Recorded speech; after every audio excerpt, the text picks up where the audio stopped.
Hello and welcome to yet another Warcraft the audio commentary casting thing. It's pretty good. So today, whatever that was, today I'm doing another ZOTAC matchup series here. This is one of the best of threes. So it's, I believe it is a semifinals is what you call that.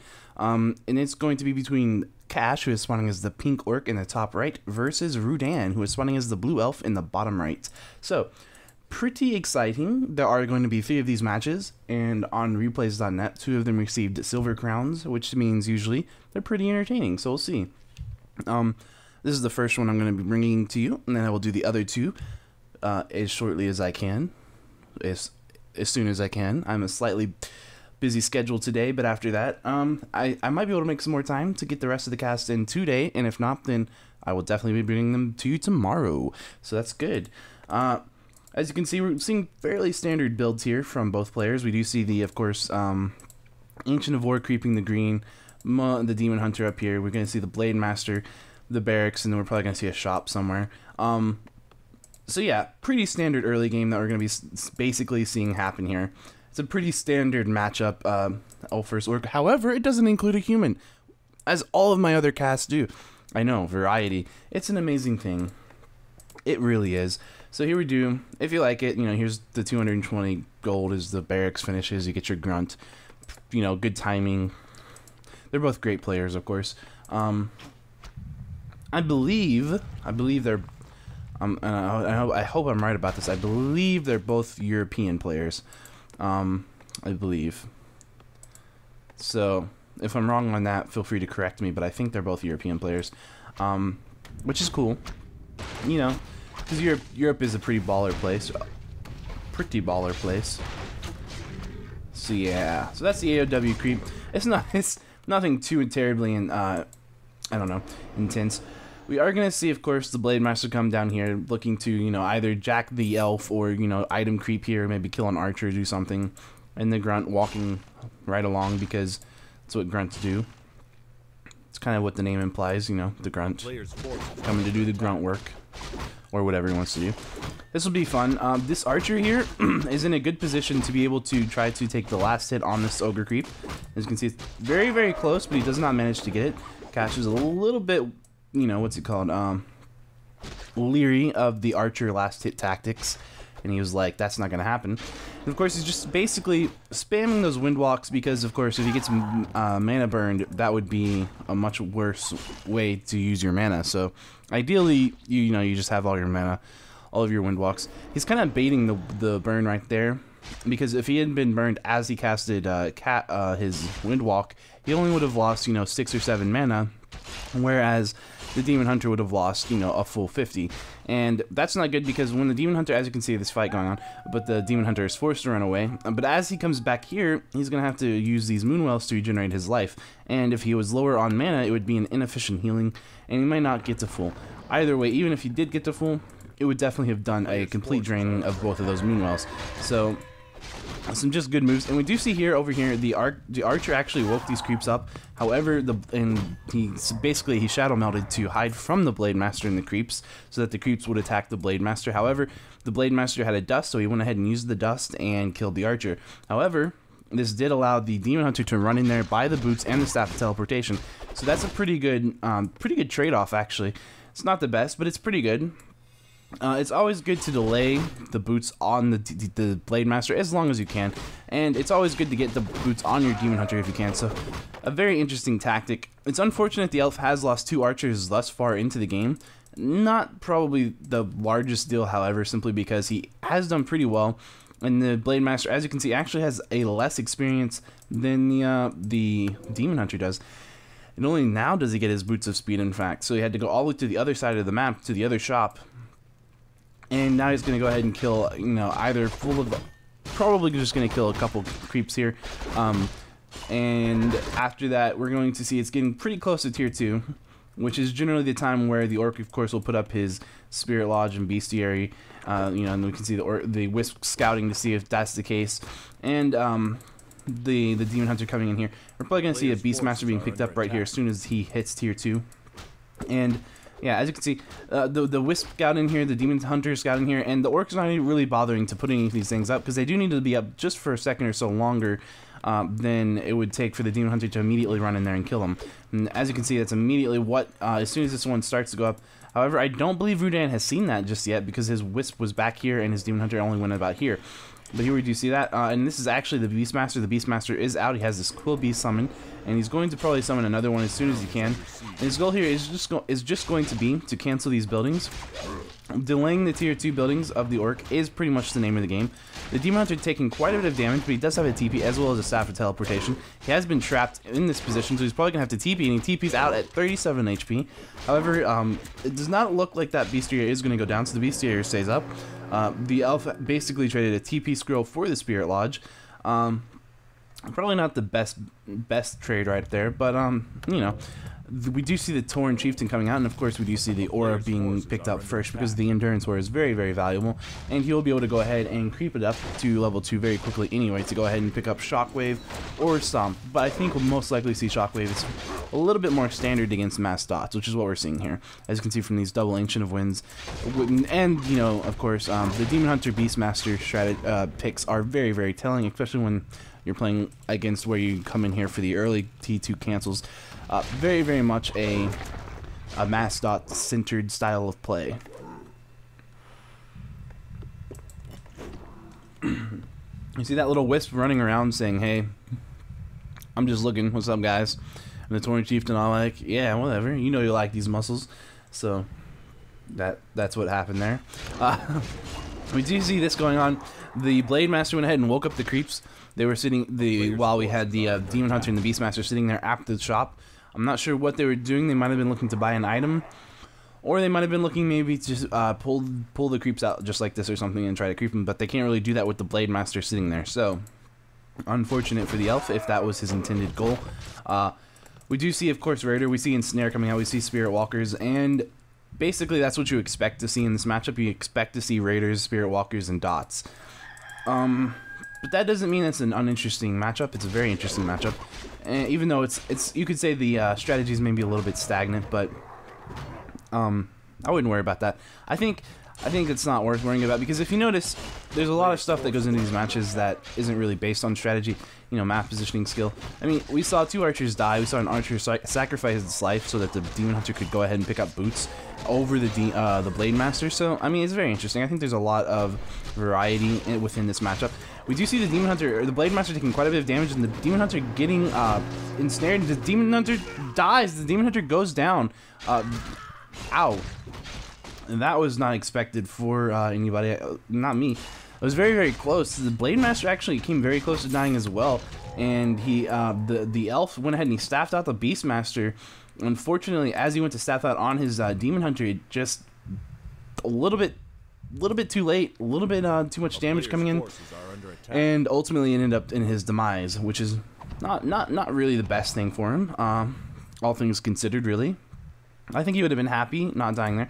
It was very close. It was very, very close. It takes 3 seconds, pretty much, to TP out from when you cast a Staff of Teleportation, and he was probably just right 2.8 seconds into that cast when he died. So that was very close. Very, very close. We do have the Beastmaster over here creeping. We do have the Orc pulling this red camp over here, which is always how you want to do it, especially when you have Ensnare, because as you can see, you can really utilize that Ensnare to make creeping camps like this very, very easily. And we do see a Peon running in here, so it looks like he's probably going to be taking this as an expansion, and he gets a Hood of Cunning, which is a pretty good item. It increases your agility and your intelligence, which is good, you know, because it's good for the Tauren Chieftain because he needs that extra mana, and the agility doesn't hurt because, of course, you know, it increases his armor, which makes him a more tanky hero.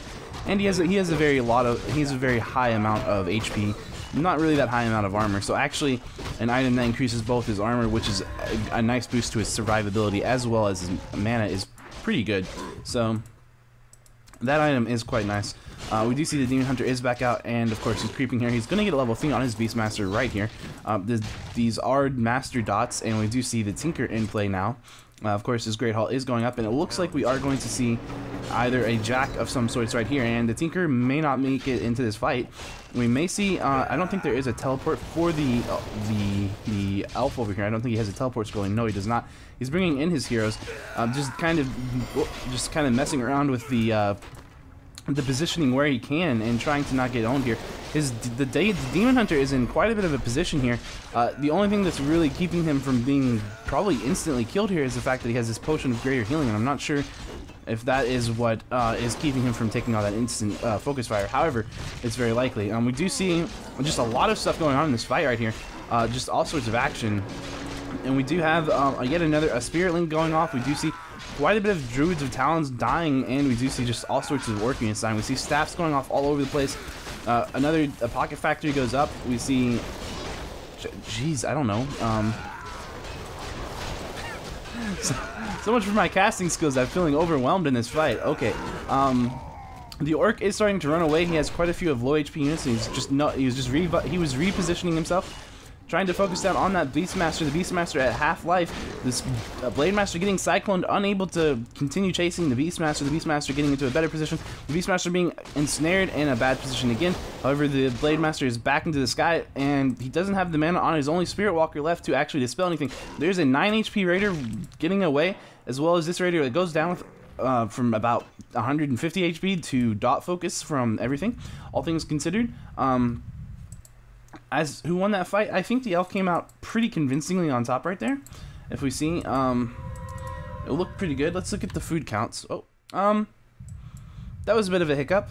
Okay, so yeah, I can't use that. I'll need to fix that in my software, my F11, which is of course the hotkey to switch between your players and such.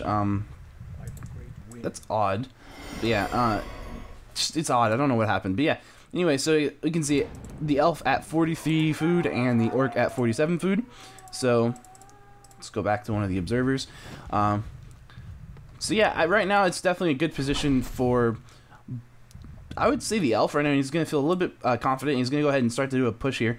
And we do see that Expo for the Orc is about to finish, just finished. And he does have, in fact, peons coming. We do have a battle going on. The Orc is being chased around by the Elf. He's going to be able to pick off units with Cyclone if he so desires. However, it looks like he's currently instead going. The Demon Hunter in a bad position. The Demon Hunter is ensnared. He's at half life. He's being attacked by the Invernal Master, Blade Master. The Demon Hunter very low. The Demon Hunter getting staffed out just in the nick of time. Just under and red HP. And we do see basically the Orc is in a bad position here for all these dots. They are basically forming a wall. It's very hard to get behind that. And the Demon Hunter being basically continually cycloned, which is not his greatest bet here, but he has managed to reposition a little bit, get a little bit away from that Pocket Factory and pick off a couple more dots. And now he is basically retreating again. That the Demon Hunter is back into play, and he is going ahead and attacking the Demon Hunter again, using ensnares. The Blade Master has been cycloned again, and the Blade Master has no mana here. And oops. Anyway, so the Blade Master is actually surrounded, and he's very low HP here. And it looks like he's going to go down. He goes down, and but not before he kills the Demon Hunter. In fact, so the Demon Hunter does go down first. Wow, okay, that was good. That was a good play, and it looks to me like right now the Elf is in the position of advantage here. However, keep in mind that the Orc army is speed scrolling away actually from the Elf army as it chases him, but the Orc does have an expansion up and the Elf does not. So this isn't the greatest position for the Orc right yet. He has to survive a little bit longer to let that expansion start to have an effect, and goes ahead and taverns the Blade Master. As we saw a second ago, the Demon Hunter was taverned back as well, and we just see pretty much right now we're seeing a little bit of a game of cat and mouse. The Elf is just trying to catch up to the Orc here, who is doing his best to not have to fight him, at least not directly, not yet, unless he can find a good position here. He might go ahead and try to pick off that Demon Hunter. In fact, he does have the positioning for it. He has the snares going off. The Blade Master has been gotten in Volpot and goes ahead and attacks it, but the Demon Hunter does get staffed out, and we do see some shockwaves going off, a lot of low HP, well, mildly half HP dots going on right now in the field. It looks like the Orc is at the advantage position right here, and he's starting to kill quite a few units. Lots of Cyclones, of course, and the Demon Hunter has made his way back into the fight. Yeah, we do see quite a few low HP dots. This might be the time for the Elf to go ahead and get out of the fight until he can get a healing scroll or something, to go ahead and reserve some of these dots life, as they will be in a bad position if the Tauren Chieftain ends up with another shockwave. However, he does not have the mana for that, so not too worrisome, I don't think. We do see at least a mana for one more Windwalk on the Blade Master.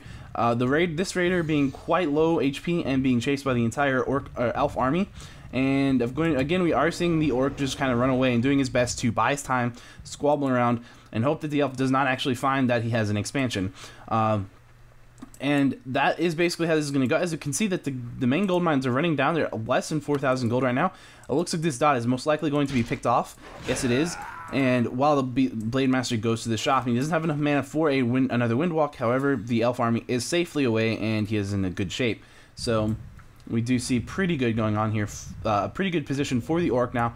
This is exactly what he needed. He needed a little bit of time for breathing room and to let this expansion really start to work over. And as you can see, it's down to 8,200 gold. And if you look over here, we can see exactly it's going to be 10,000 gold mine, which is the virgin mines there. So he's made about 2,000 gold here. And that works out to a little, maybe around 1,600 gold in profit.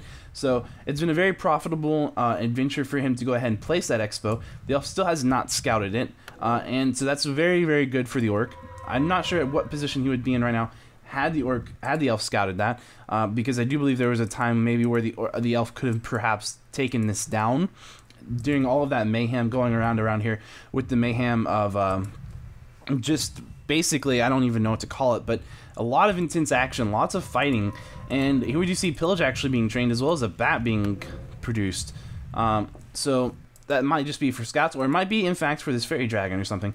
So that's a good idea, to have something to take out that, because this will cast, of course, mana flare, which basically means that if anything in the vicinity of the fairy dragon actually cast a spell, it'll take damage. So it's kind of like a mini mana burn from the unit to just everything. So it's not really something the orc really wants to be dealing with at all. There are quite a few actually low HP Druids of the Talon here, and I think we're going to see this probably go convincingly in the favor of the orc, actually, because he has quite a few units right now. His Tauren Chieftain is level 4.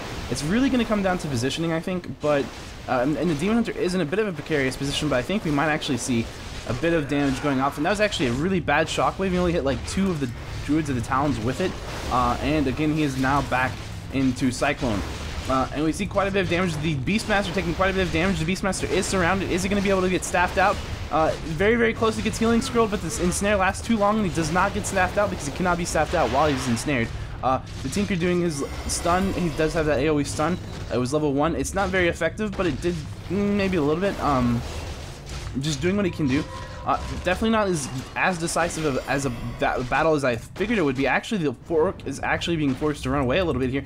The Blade Master getting out of there after being cycloned. Quite a bit of cyclones, really well done cyclones actually going off here. We're going to need to see some healing scrolls or something come here for the orc in order for him to continue to fight this.